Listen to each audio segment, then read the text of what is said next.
Ya, assalamualaikum warahmatullahi wabarakatuh, para pecinta horor Nusantara. Kembali lagi bersama Suci Merahma Channel.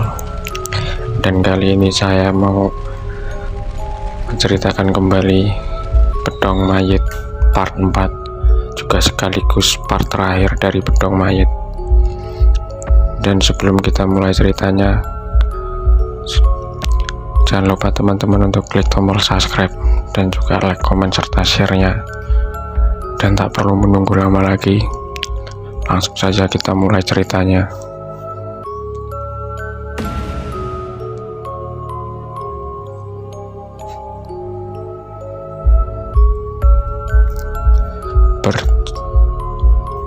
Berjam pun berlalu, seiring matahari yang tenggelam membawa desa Turi ini hendak menuju malam. Azan maghrib sudah 30 menit berlalu di desa Turi. Mendadak sepi. Jelas saja itu karena teror kemarin malam membuat orang-orang tak lagi berani keluar rumah saat petang mulai menjelang. Namun ada 3 pria yang kini tampak berdiri di depan rumah mendiang Mbah Gajul. Ya, siapa lagi kalau bukan Mbah Roso, Mbah Mangun, dan Mbah Jayus, yang mulai menata nafas untuk ke rumah salah satu kawannya. Sebaya yang belum genap 20 hari berpulang itu.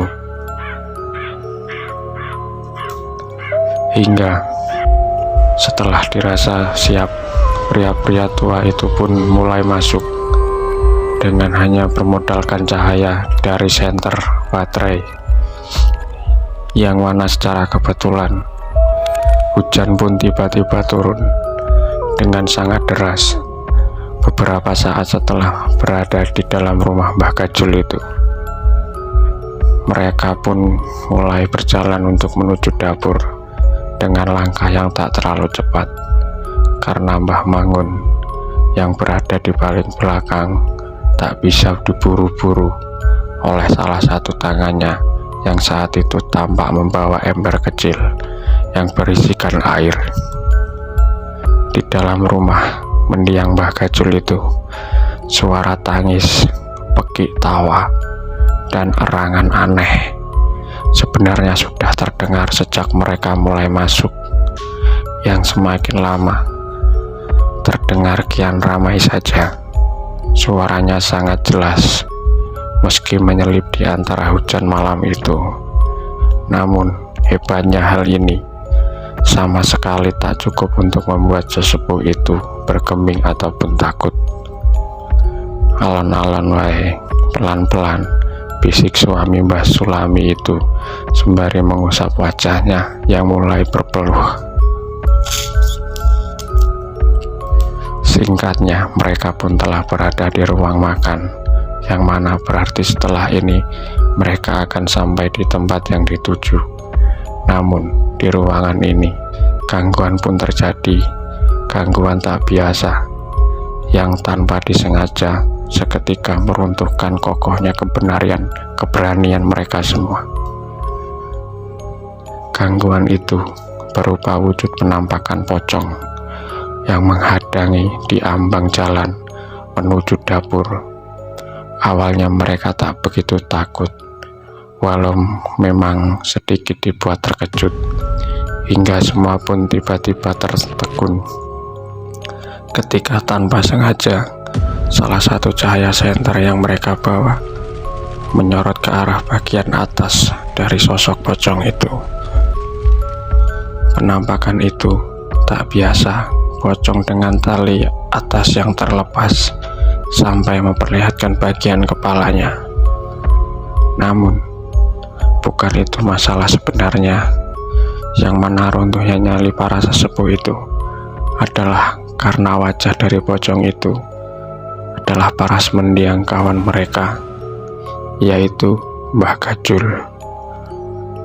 Astagfirullah, sentak mereka semua, yang langsung memalingkan pandangannya, dan sejurus dengan itu mulailah terdengar suara tangis yang dari sosok pocong pernah berparas Mbah Gajul itu.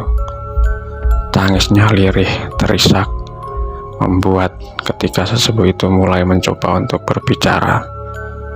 "Tenang, Kang Gajul, ojo sumelang, mengirose, minggirose, tak tuntaske janjimu.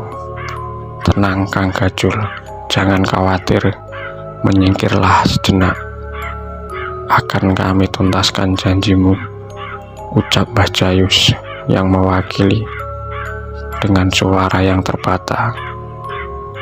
Barulah tak lama kemudian tangisan itu berhenti bersama dengan sosoknya yang kini perlahan mulai menghilang. Rasa yang mulai tertata siap kini sudah berantakan, berganti dengan tubuh-tubuh yang gemetar dari ketiga sesepuh itu. Entah bagaimana rasanya melihat lelembut yang berwujud kawan sendiri, tapi terlepas dari ketakutan yang kini melanda, mereka tetap harus maju mengambil kain rombeng itu. Mbah Mangun yang berada di belakang segera maju menyadarkan dua temannya untuk segera menyelesaikan. Hingga masuklah mereka ke ruangan dapur yang kembali disambut oleh riuh suara bekik tawa wanita yang jelas bukan manusia. Dengan perasaan yang sudah campur aduk, Mbah Roso melenggang menaiki tangga menuju ancak di atas tungku. Tubuhnya yang paling kecil di antara ketiganya diharapkan tak akan mematahkan kayu-kayu penyangga yang sudah tua. Mata rentannya segera melihat pemandangan putih di ujung ancak. Mbah Roso merangkak melangkah dan masuk menarik kain rombeng yang adalah bedong mayit itu. "Apa gongnya perlu kita bawa sekalian?" teriak Mbah Roso yang suaranya beradu dengan tawa lembut dan suara hujan. "Ndak usah, wes mudun wae. Turun saja," tanggap Mbah Jayus dari bawah. Mbah Roso pun segera turun, memberikan kain itu kepada Mbah Mangun, yang langsung ia masukkan ke dalam ember kecilnya, yang ternyata berisi air dari sumur kidul itu. "Ayo budal, keluar," ucap Mbah Roso sembari melangkah, dan ketika sesepuh itu pun akhirnya keluar dari rumah itu. Dan dengan sudah berhasil membawa kain rombengnya, mereka pun melangkah kontai menerobos derasnya hujan untuk kembali ke rumah Mbah Roso. Mungkin kalau dihitung tak sampai 30 menit mereka masuk dan keluar dari rumah Mbah Gajul itu. Namun ada kengerian yang tidak bisa dijabarkan dan dirasa akan membekas seumur hidup mereka. Malam jelas belum larut, bahkan waktu isya pun baru saja terlewat beberapa menit yang lalu. Tapi desa Turu sudah terlampau sepi. Tampak hujan yang kini tiba-tiba reda meninggalkan para sesepuh itu yang terlihat mulai memelankan langkahnya. Hingga sekira beberapa menit setelah itu sampailah mereka di rumah Mbah Roso dengan baju tubuh yang tentunya sudah basah kuyup.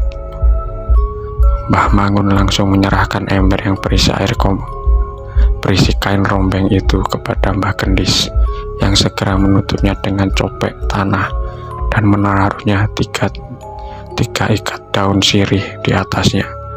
Ada pula di rumah Mbah Roso itu selain Darwis dan Paijo, istri Mbah Mangun, dan Mbah Jayus yang memang sudah berada di sini dari tadi. Kalau besok semuanya bisa tuntas, malam ini akan menjadi malam terakhir gugatan dari lelembut-lelembut itu. Kita tunggu keputusan Mas Dirja, ayah Darwis. Besok, apakah rela benda ini dikuburkan, ucap Mbah Gendis saat itu. Malam itu, Darwis, Paijo, para sesepuh beserta semua istri-istrinya pun menginap di rumah Mbah Roso atas saran dari Mbah Gendis. untuk menghindari hal-hal yang tak diinginkan, karena secara langsung atau tidak pun semua orang berada di situ mempunyai satu tarikan garis yang sama, yaitu terlibat dalam pelik masalah lepas dan tangkapnya bedong mayit ini. Malam itu, rumah Barroso pun menjadi ramai. Suasana obrolan kini juga tampak lepas dan cair, seakan sedikit merayakan bahwa kain rombeng jahanam itu kini sudah berada di tangan mereka. Layaknya pesta kecil, Mbah Gendis dan Barroso menjamu mereka semua dengan hidangan ala kadarnya dan air madu hangat, dengan harapan agar mereka lekas kantuk dan bisa melalui malam ini tanpa mendengar ketukan hantu pencolo ataupun suara muliho dari lembut kromoleo. Dan benar saja, cara itu pun manjur, karena tak sampai tengah malam, satu persatu dari mereka pun mulai merebah tidur di atas tikar anyaman yang digelar di ruang tamu dan ruang tengah rumah Barroso itu. Singkat cerita, esok pun tiba. Sepertinya mereka semua tertidur terlalu lelap, karena setelah subuh berlalu 1 jam yang lalu dan matahari sudah sedikit muncul, semua orang belum terbangun tanpa terkecuali, hingga akhirnya mereka pun dibangunkan oleh suara ketukan di pintu rumah Barroso. Itu pastinya bukan hantu pencolo, yang mana ternyata itu adalah Pak Carek yang datang menyampaikan kabar bahwa Pak Dirja sudah sampai dan kini sedang menunggu di rumahnya. Anu ini, Kang Dirja sudah sampai, Mbah, dan sekarang berada di rumah saya, terang Pak Carek beberapa menit setelah dibukakan pintu oleh Barroso. Oh iya, suruh saja ke sini. Bagaimana tanggapan dia? Jawaban Barroso bersamaan dengan bangunnya Mbah Jayus, Mbah Mangun, Darwis, Paijo yang merebah di lantai ruang tamu itu. Mboten, tidak Mbah. Dia tidak mau, jawab Pak Carek yang sekarang turut duduk di atas tikar bersama mereka. Oh, panjenengan sudah menceritakan apa yang terjadi, kata Mbah Roso lagi. Sudah Mbah, tapi tahu sendiri kan, Kang Dirja terlalu modern untuk bisa menangkap cerita saya, jawab Pak Carek bersamaan dengan Gendis yang keluar dari ruang tengah. Gimana Mas Carek, Mas Dirja sudah datang, kata Mbah Gendis yang berjalan keluar itu, yang mana sempat membuat Pak Carek sedikit terkejut karena lama melihat Mbah Gendis sejak beliau sakit. Nggih Mbah, sampun, sudah Kang Dirja sampun dugi, jawab Pak Carek dengan sedikit terbata, yang mana kembali ditanggapi oleh istri Mbah Roso itu agar Pak Dirja dan para sesepuh bisa segera bertemu. Sudah Mas Carek, suruh saja Mas Dirja bertemu dengan kami, tugas Mbah Gendis di pagi yang aneh itu. Menit pun berganti jam, hingga tibalah kini Pak Dirja yang tengah bermusyawarat di rumah Mbah Roso. Seperti yang sudah semua orang duga, perundingan pun berlangsung alot. Pak Dirja kekeh tidak mau jika makam ayahnya kembali dibongkar. Bujukan dari Darwis anaknya juga tak mempan.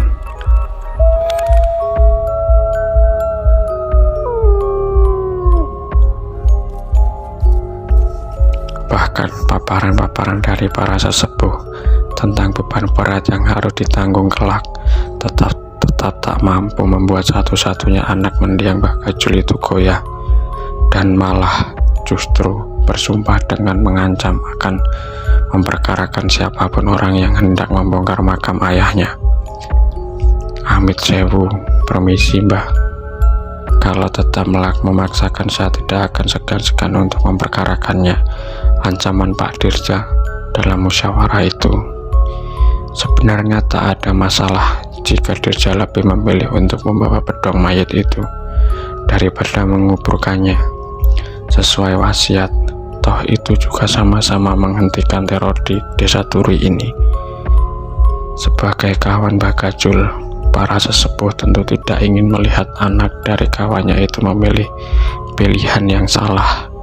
Tapi Pak Dirja memang batu hingga akhirnya mau tak mau pilihan kedua itu pun disepakati.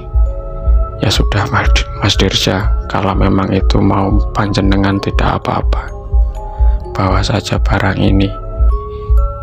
Ini catatan yang harus sampean lakukan untuk merawatnya. Terlepas panjenengan percaya atau tidak percaya, yang penting kami sudah mengarahkan. Oh iya, kami minta satu hal, jangan pernah membawa barang ini kembali masuk ke desa Turi lagi. Silahkan bawa ke kota. Tinggalkan barang itu di rumah sampean yang di sana, rawatlah sebagai tanggung jawab atas apa yang sudah panjenengan pilih. Ucapan Mbah Gendis di detik-detik akhir musyawarah itu. Nggih Mbah, saya sebagai yang lebih muda mohon maaf yang sebesar-besarnya di mata saya. Panjenengan semua para sesepuh tetaplah orang yang selalu saya hormati.